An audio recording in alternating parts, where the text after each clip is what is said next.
We begin with only a little of us.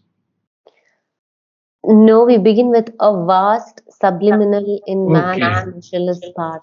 I didn't remember that we did the word purposed in that Purpose. line. No, we didn't do the Only a purpose. little has will and purposed pace.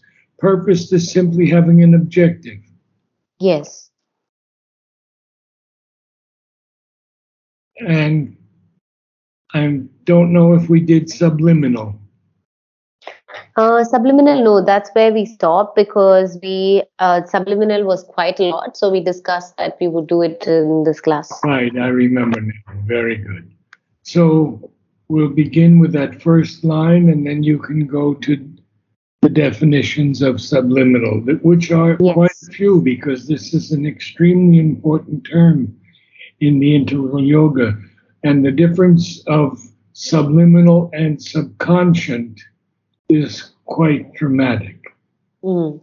So, A vast subliminal is man's measureless part. The dim subconscient is his cavern base. and that's about enough. We have a lot of definitions. Yes. Subconscient we have already done. So that's Yes, we covered. just We have subliminal, move to huh? subliminal. Yes. Yes. The real subconscious is a nether, diminished consciousness close to the inconscient.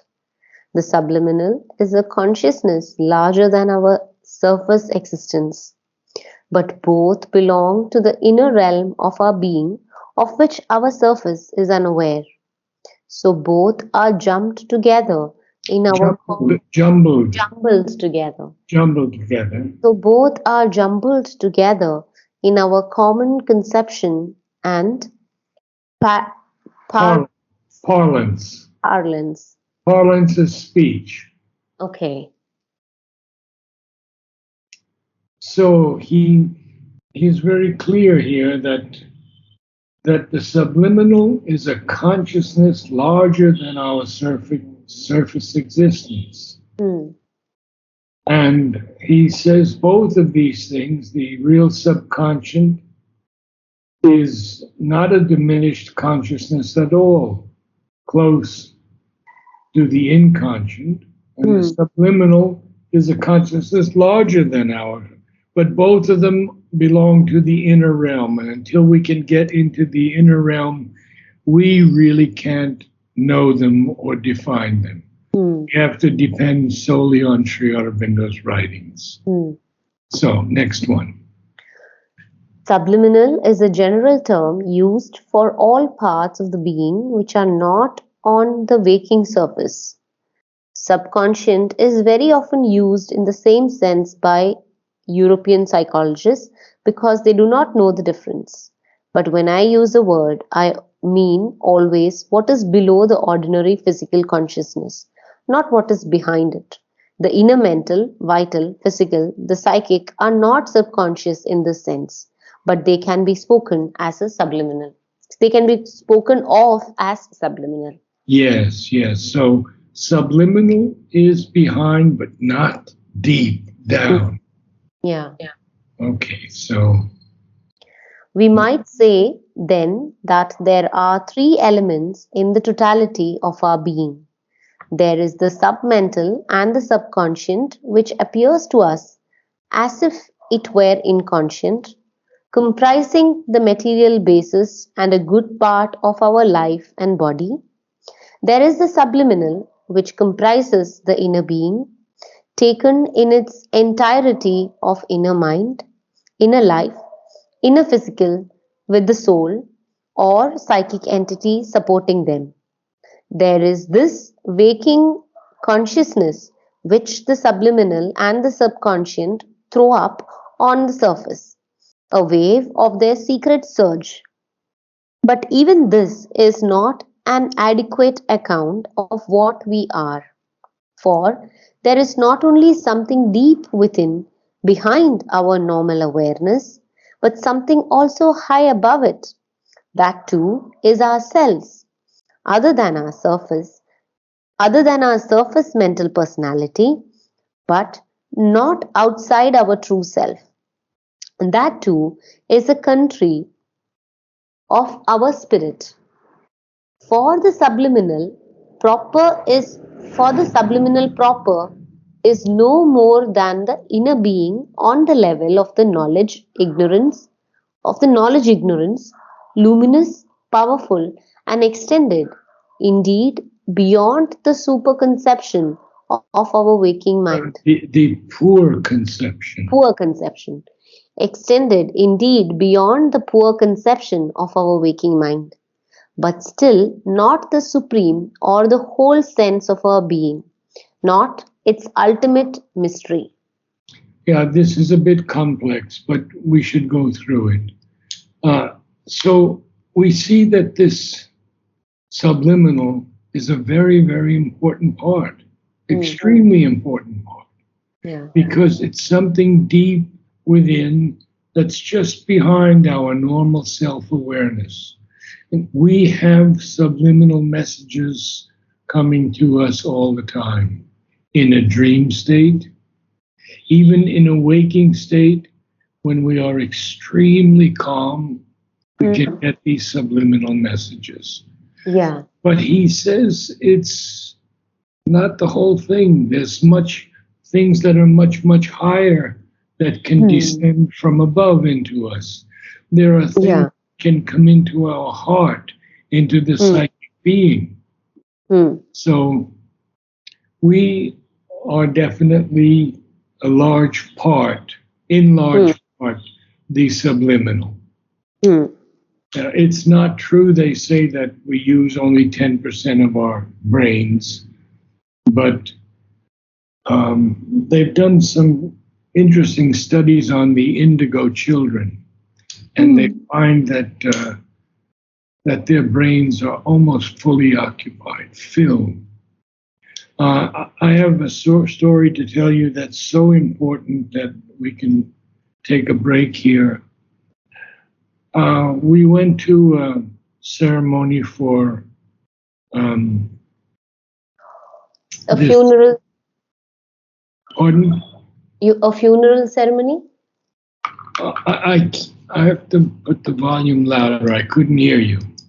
You shared a story last time about you going to a funeral ceremony where you were asked to read Savitri with Nilisha, and yes, how a little girl.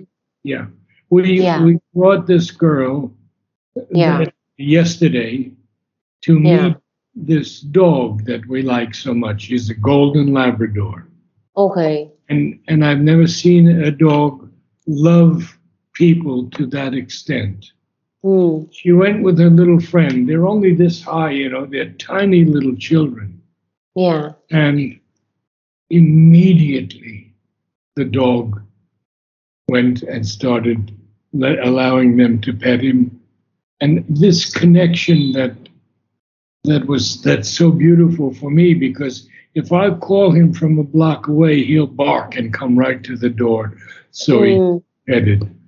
And this is part of the subliminal also, that it's right there, and we don't realize it. He says it is no more than the inner being on this level of knowledge ignorance. He hyphenates knowledge ignorance. He says it's luminous, it's powerful, and it is extended indeed beyond poor conception of our waking mind. It's still not the whole sense of our being. There's so much more in our human life that Mother wants us to explore. For example, the psychic being. She doesn't speak too much about our getting deeply into the occult, because that's a dangerous field. There have been tantric yogis in Rameshwaram, and one of those tantric yogis was named Panditji. And Mother would send people to him Hmm. when she knew that he could get something out of them or reverse something or heal something. Wow. And he is the teacher of the of my friend Deepa Vaitiswaram and the Kaligram. And that guru of the Kaligram was the student of Panditji. Okay. So when you come again, you should go to Kaligram and meet him. Okay. Yeah, I can take you. Or Deepa can Okay. take you. Good. Okay. Okay, we carry on. But I wanted to share that because this is so interesting. I mean, this man had such a power. When he came to Mother, they would meditate together. And Mother Hmm. could go so high. Hmm. And his name was Panditji. Okay. Yeah. Okay. It is true that the subliminal in man is the largest part of his nature and the secret has in it the secret of the unseen dynamisms which explain his surface activities.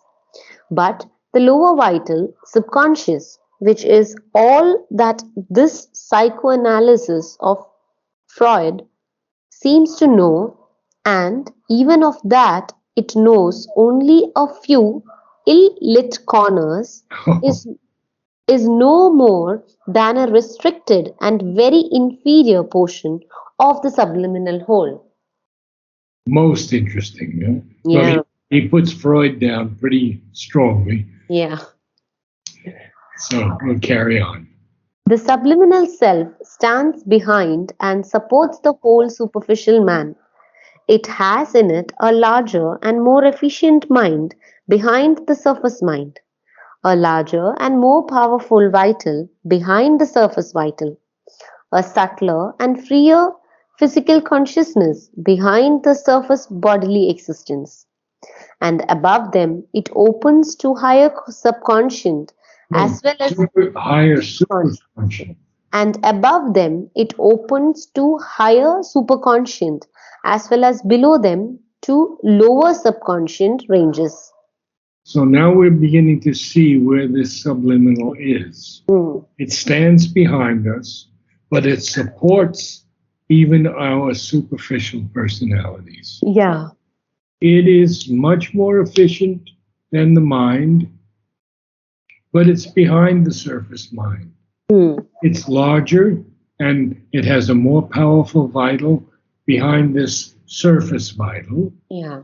It has a subtler and freer physical consciousness behind the surface bodily existence. Hmm. So here Sri Aurobindo gives us mind, vital, and body, Hmm. all of which is supported by the subliminal self that stands behind it all. Hmm. See? And above then it opens to these superconscient levels, Hmm. as well as below them to the subconscient. The subconscient was what Freud was really working on. Hmm.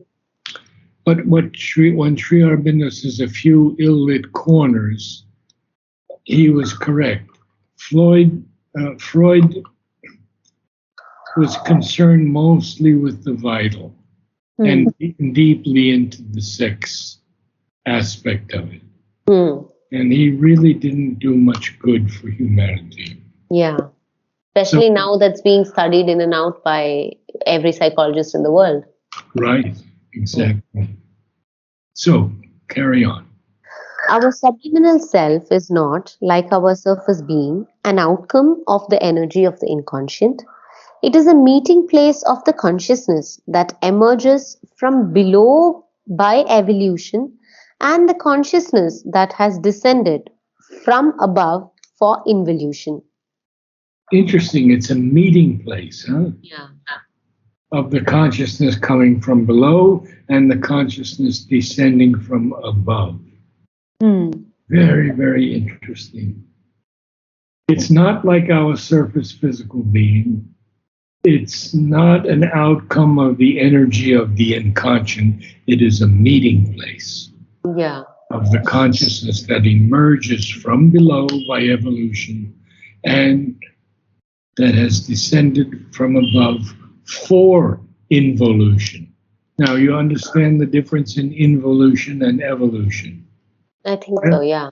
Okay, evolution is coming from below. Coming. We Yes. And evolution is going back. very good. Okay, last one. But the role of subliminal forces cannot be said to be small, since from there come all the greater aspirations, ideals, strivings towards a better self and better humanity, without which man would be only a thinking animal. As also most of the art, poetry, philosophy, thirst for knowledge, which relive, which relieve, which, Which re- we leave, which yes. relieve if they do not yet dispel the ignorance. That's why I wanted us to read this, go through this whole thing. Hmm. We cannot say that these subliminal forces are small Hmm. because everything comes from them. Greater aspirations, ideals, Hmm. striving towards a better self and a better humanity. Yeah. Incredible. Not only that, but most of art and poetry and philosophy. Hmm. And Sri Aurobindo could have gone on, said also music and architecture and all. Yes. So now we know that a vast, see, it says a vast subliminal is man's measureless part. Hmm. And the dim subconscient is his cavern base. What's cavern? Like a cave? Is a cave, yes. Okay. Now we have to read more lines of Savitri. Abolished vainly in the walks of time, our past lives still in our unconscious selves, and by the weight of its hidden influences, and by the weight of its hidden influences is shaped. Again, I didn't get it. And by the weight of its hidden influences is No. And by the weight of its hidden influences is shaped our of future. future self-discovery.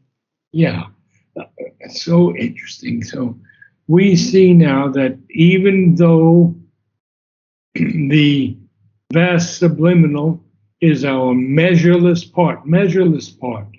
You see, you take that line, that one line, the vast subliminal is man's measureless part.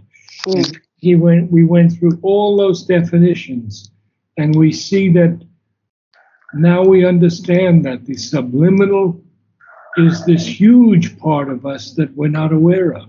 Mm. And then he says the dim subconscient, and it's dim, of course, because it's like a cave, is his cavern base. And then he goes on to say that abolished vainly in the walks of time, our past lives still in our unconscious selves. Mm. This vainly is unsuccessfully. Mm. Okay. We can say that we somehow abolish our past lives that are still in our unconscious selves, Mm. but it's vainly, it's unsuccessful in the walks of time. And by the weight of its hidden influences, now this is the hidden influences of our unconscious selves, our future's self discovery is shaped.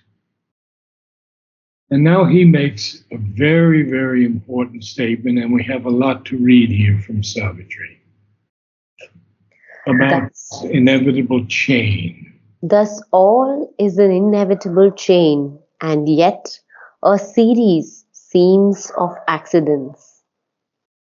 The unremembering hours repeat the old acts.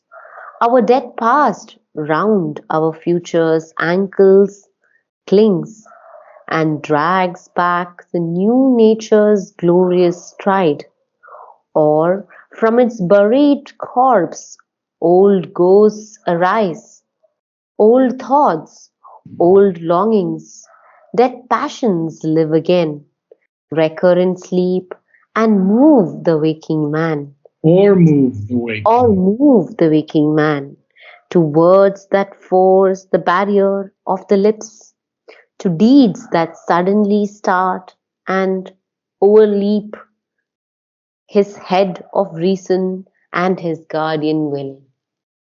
Well, a very strong statement about humanity. Mm, So we'll go through line by line as we yeah. always do.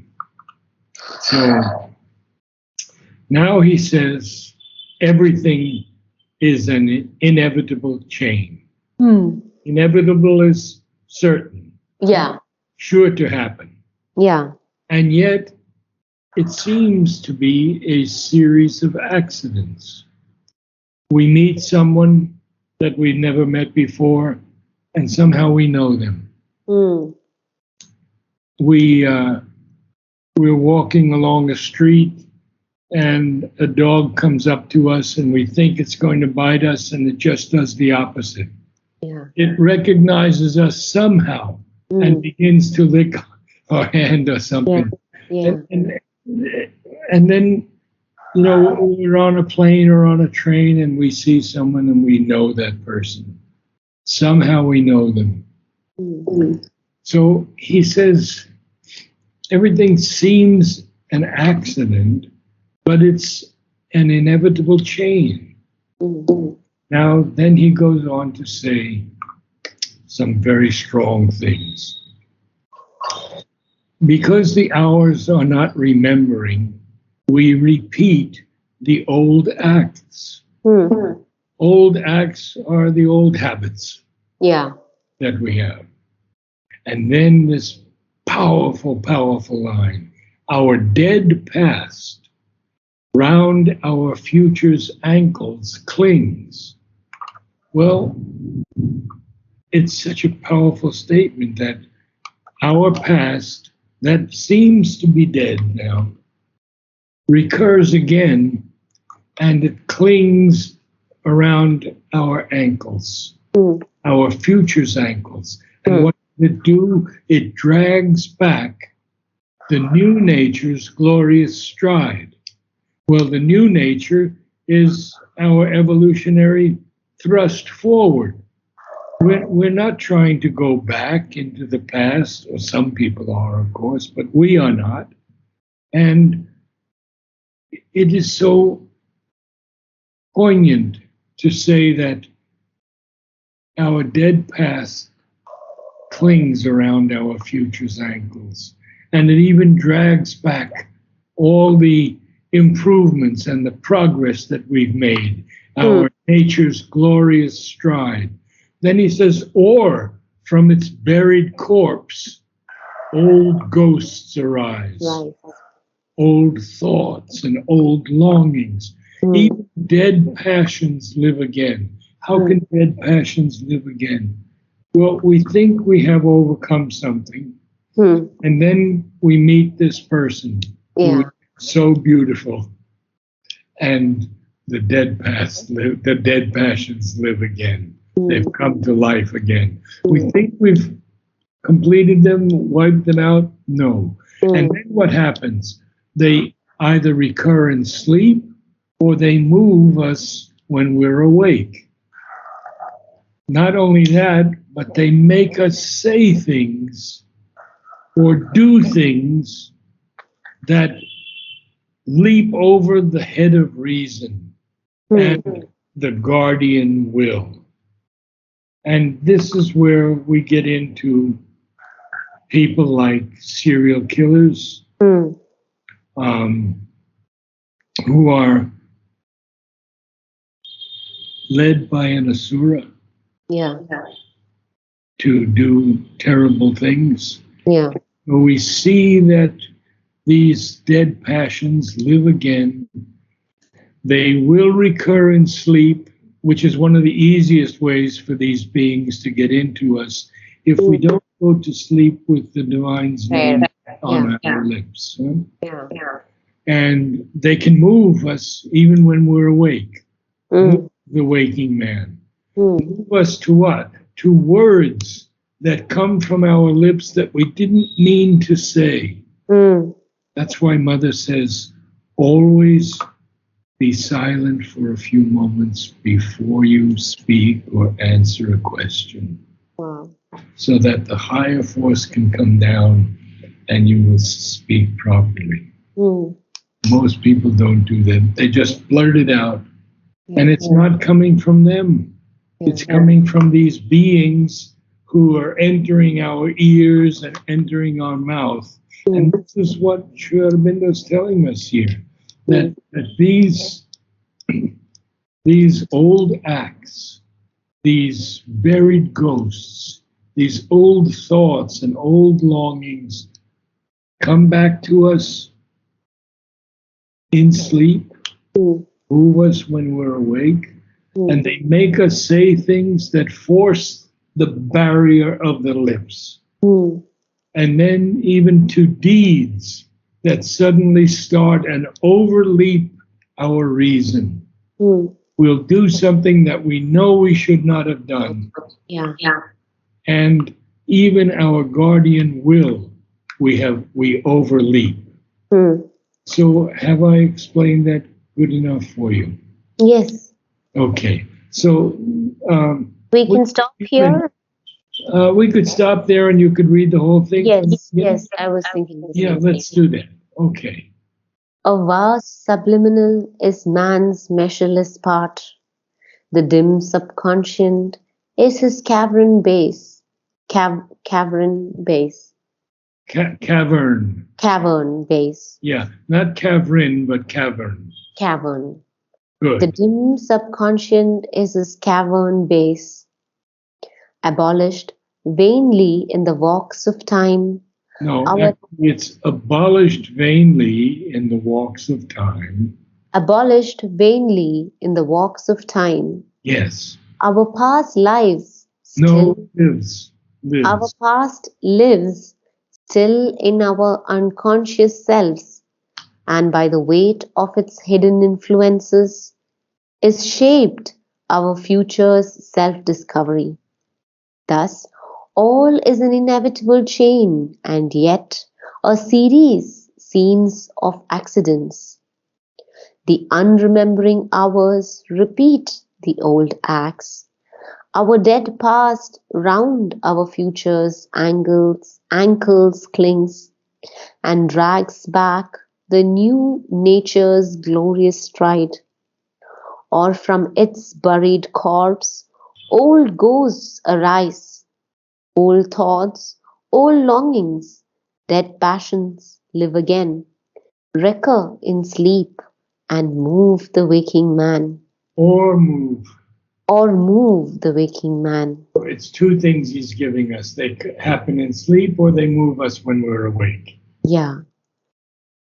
To words that force the barrier of the lips, to deeds that suddenly start and overleap his head of reason and his guardian will. Well, Thursday we'll continue for a while. Yes. Okay. This was a challenging one, but it was a good one. Good one, yeah. We made some headway. Good. Namaste, Narad. Thank you so much. You did well and you read well. Thank you. Okay. Good night.